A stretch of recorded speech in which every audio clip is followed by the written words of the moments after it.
Bonjour, nous sommes le mardi 16 septembre 2025 et ça fait déjà quelques jours, oui, plus d'une dizaine de jours que j'ai l'intuition qu'il faut que je vous évoque mon arrière-grand-père prénommé Eugène. Alors je pense qu'il n'y a pas de hasard puisqu'il est décédé un 31 août et a été inhumé un 10 septembre en 1924.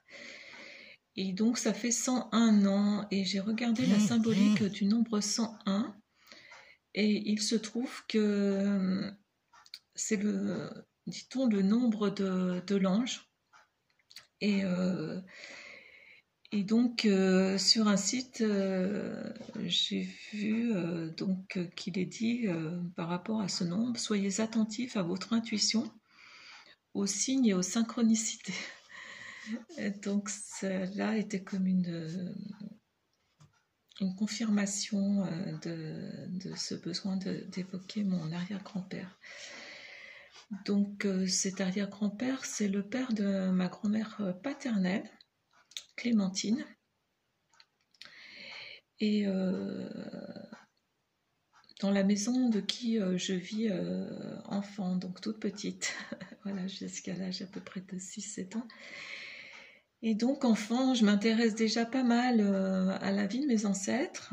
Et je dois dire que concernant cet arrière-grand-père, c'est toujours assez flou les explications qu'on me donne.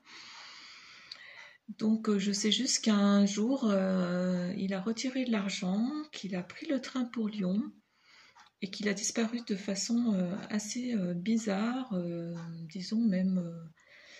peut-être voilà que c'est comme un secret bien gardé, ce que je sens, et qu'on ne veut pas me raconter trop ce qui s'est réellement passé.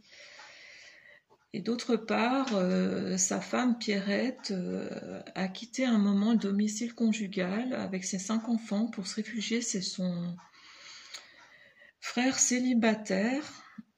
Et voilà, les causes, pareil, sont un peu cachées, on va dire. En 2010, alors que j'ai un peu plus de temps et que je m'intéresse à la psychogénéalogie, je reprends un peu l'arbre généalogique. Et puis aussi, je dois dire que je me rends compte que mon père se retrouve un peu seul dans cet arbre du côté de ma grand-mère, puisque du coup, ses grands-parents sont décédés, mais aussi ses 2 grands-oncles, les seuls... survivant, on va dire, de la fratrie de ma grand-mère, puisque ses 2 sœurs sont mortes très jeunes. Et ses 2 grands-oncles sont décédés sans laisser de descendance. Mon père a perdu aussi ses parents et sa sœur. Donc, de cette partie de cet arbre, il ne reste que nous, ses enfants et sa femme.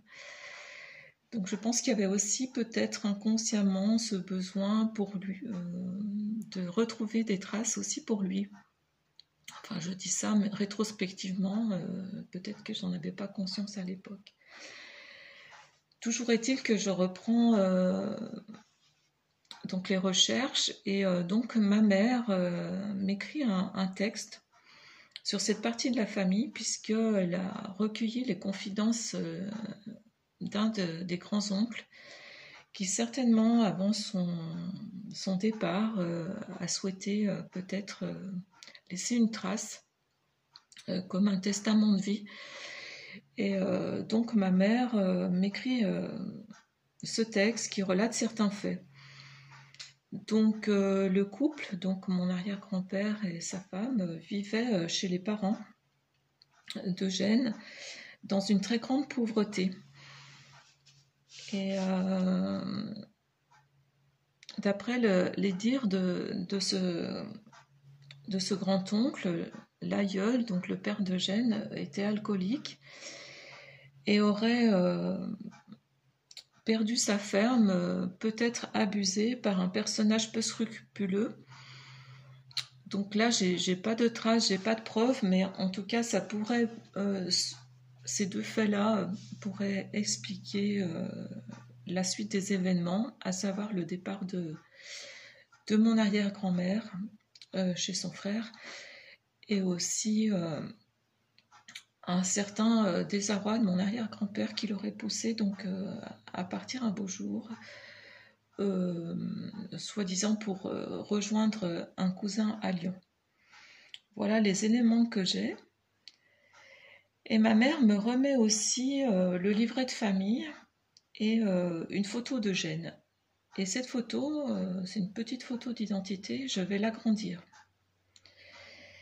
Et c'est là en fait que tout commence.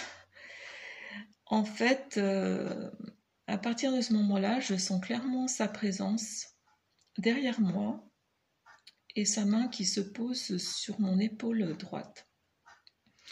Alors c'est une sensation très bizarre qui pourrait faire peur à prime abord, mais en fait je sens une réelle bienveillance dans cette présence.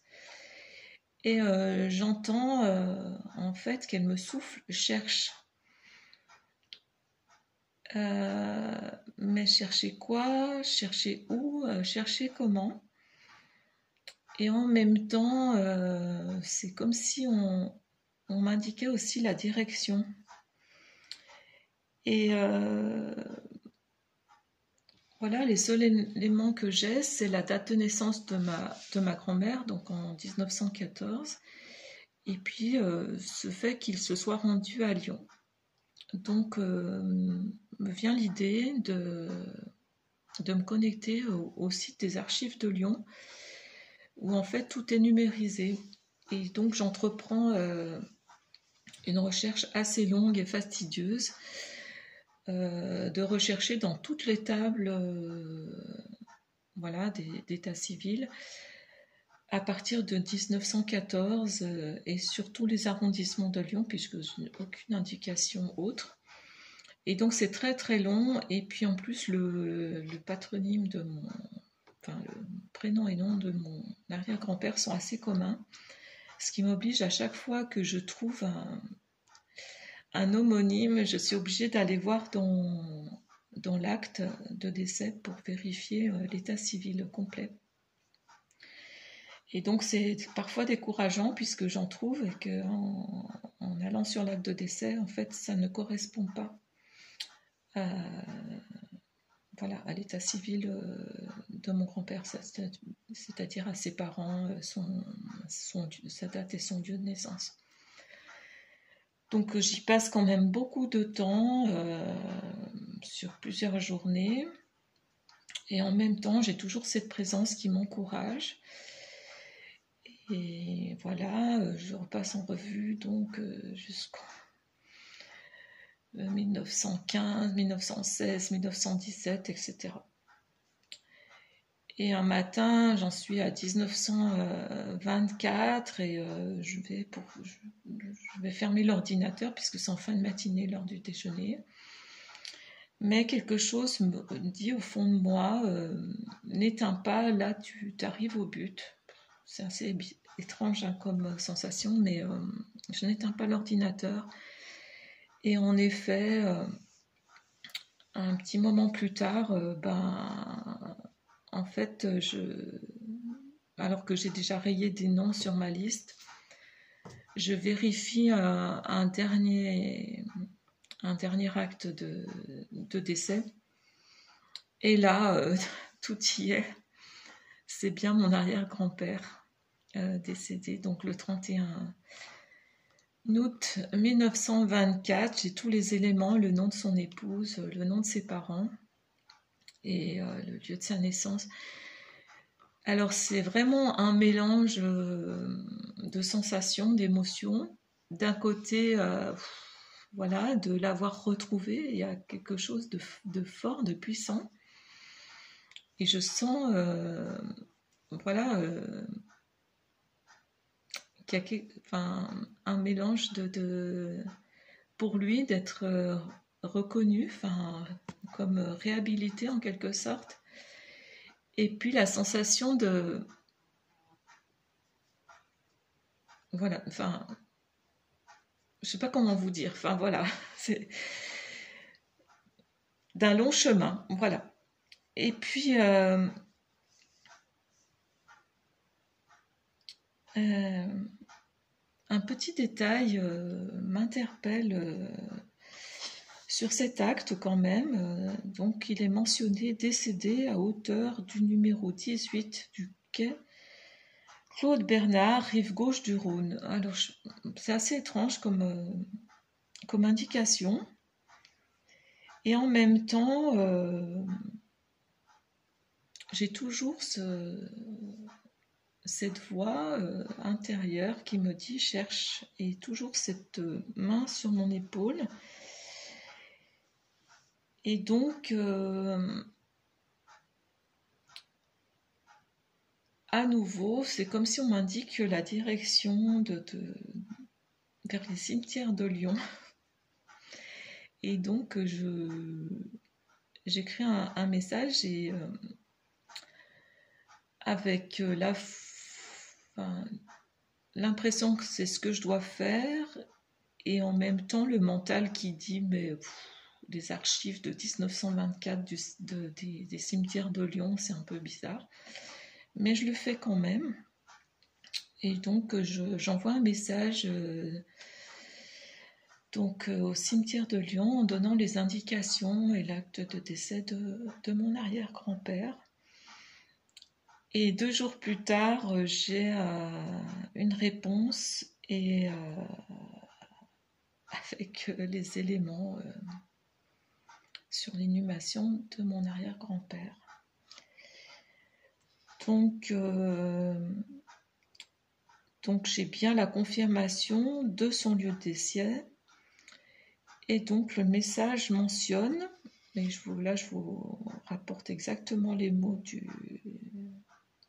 mail.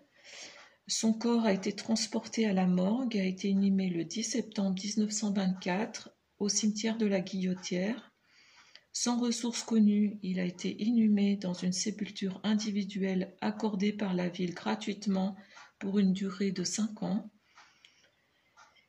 En l'absence de demande d'exhumation déposée par la famille, la sépulture a été reprise par la ville, c'est-à-dire le corps exhumé est transporté au crématorium. Les cendres obtenues ont été dispersées dans un terrain spécialement prévu à cet effet. Donc c'est vraiment étrange de lire ces détails, tout en sentant sa présence, et en même temps cette indifférence totale au moment de sa disparition. Voilà, une grande solitude de ce moment-là, puisque sa famille n'a pas réclamé le corps et qu'il a été quand même inhumé dans une grande solitude et indifférence. Donc je transmets l'information à mes parents car je crois avoir enfin résolu tout le mystère, et eux-mêmes n'en reviennent pas que ces informations aient pu être trouvées. Mais quelques jours après, j'ai à nouveau cette présence et cette main sur mon épaule et cette voix intérieure qui me dit cherche. Chercher quoi? Chercher où? Alors je me souviens du détail de sa mort, donc assez étrange, à hauteur du quai Charles Bernard. Et le fait aussi qu'il a toujours été évoqué comme une disparition bizarre par les membres de ma famille. Donc je pense peut-être à un fait divers. Alors est-ce que j'y pense moi ou est-ce qu'on me souffle? En tout cas, je me dis, voilà, il est possible que ce soit un fait divers et que donc il ait pu apparaître dans un journal local de l'époque. Et quand je travaillais à la bibliothèque départementale, je faisais le dépôt légal, et donc je sais que les publications font l'objet d'un dépôt légal, notamment les journaux locaux. Et donc je m'adresse à la bibliothèque municipale de Lyon pour savoir si éventuellement ils auraient des exemplaires des journaux de l'époque. Et on me confirme que donc ils ont bien des le dépôt légal du Progrès de Lyon de 1924. Et ils me demandent de leur adresser l'acte de décès et ma demande, et ils feront une recherche sur donc à peu près une semaine après le décès de mon arrière-grand-père, et que si des articles sont trouvés, ils me proposent de payer une petite contribution pour qu'ils m'envoient donc les articles scannés. Donc je leur envoie les éléments et ils me disent que il y a 3 articles sur mon arrière-grand-père. Alors là, je me dis incroyable. Donc tout m'a dirigé là-dessus. Donc évidemment, j'envoie la contribution et je reçois ces 9 articles de journaux. C'est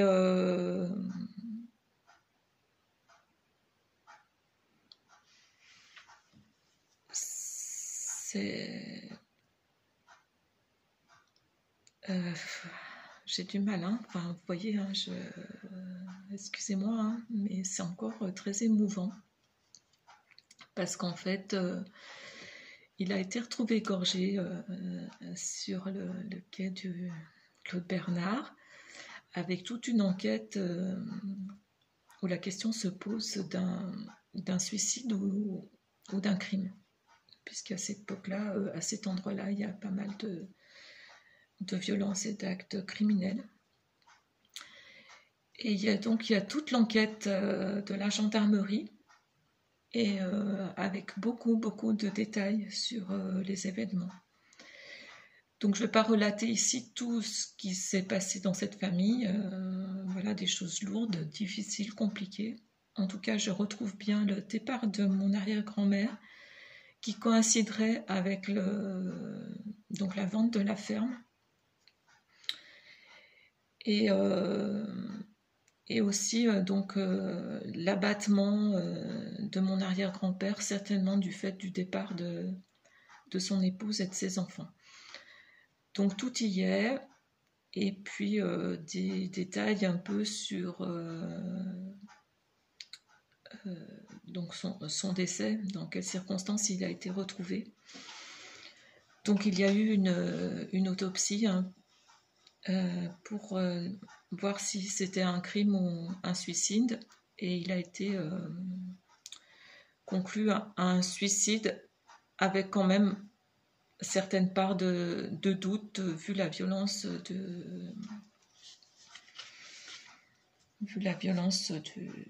du geste.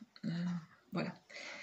J'ai contacté les archives de la médecine médico-légale sans succès. Mais je pense que voilà, ça devait s'arrêter là, que l'essentiel a été fait dans sa réhabilitation. Et je pense que je devais poser un acte, comme un rite, si vous voulez, pour réhabiliter dans cet arbre. Et donc je suis allée voir mon père avec tous les éléments. Et donc je lui ai proposé de mettre une plaque sur le caveau familial avec donc le prénom et le nom de mon arrière-grand-père et de son épouse Pierrette, avec leur année de naissance et de décès. Mon père n'est pas trop dans ce genre n'était pas trop dans ce genre d'énergie, on va dire, mais il m'a laissé carte blanche, et donc je suis allée choisir une plaque avec une colombe de la paix, pour voilà, apaiser tout ce qui avait pu être vécu dans cette famille. Je lui ai montré la plaque et il a semblé très, très satisfait. Enfin, finalement, il était heureux de ce geste. Et je suis allée donc la déposer sur le caveau où est enterrée ma grand-mère Clémentine comme un acte vraiment symbolique de réconciliation, et aussi parce que je m'étais rendu compte que mon arrière-grand-père est décédé en fait quelques jours après l'anniversaire de ma grand-mère qui avait donc 10 ans en 1924, et je me suis demandé s'il n'y avait pas quelque chose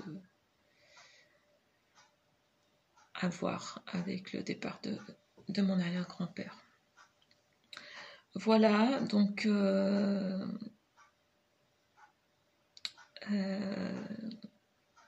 suite à ça, j'ai quelqu'un de ma commune, en discutant, en demandant sur le lieu de naissance de mon arrière-grand-père. Elle m'a dit connaître la ferme où il était né, où il avait vécu, et connaître les personnes, la famille qu'il avait rachetée. Donc elle m'a proposé de me conduire sur le lieu un jour. Donc j'ai pu voir cette ferme. Malheureusement, la personne qui y vit n'était pas là, donc je n'ai pas pu y entrer. Mais elle m'a fait suivre la date de l'acte de vente, donc le 20 décembre 1921,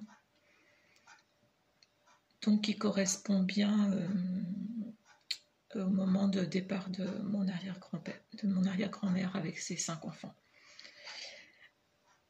Donc j'ai pas pu avoir l'acte en lui-même, ni savoir dans quelles circonstances il a été signé. Mais pour moi, de voir cette maison, il y avait comme une boucle, voilà, un cycle. En tout cas, ça clôturait ma recherche. Et je pense que voilà, la vidéo d'aujourd'hui, c'est une réhabilitation, je pense, plus large de mon arrière-grand-père, 101 ans après. Donc symboliquement, je pense que ces 101 ans après, c'est fort pour moi de faire cette vidéo pour effectivement une réhabilitation encore plus large.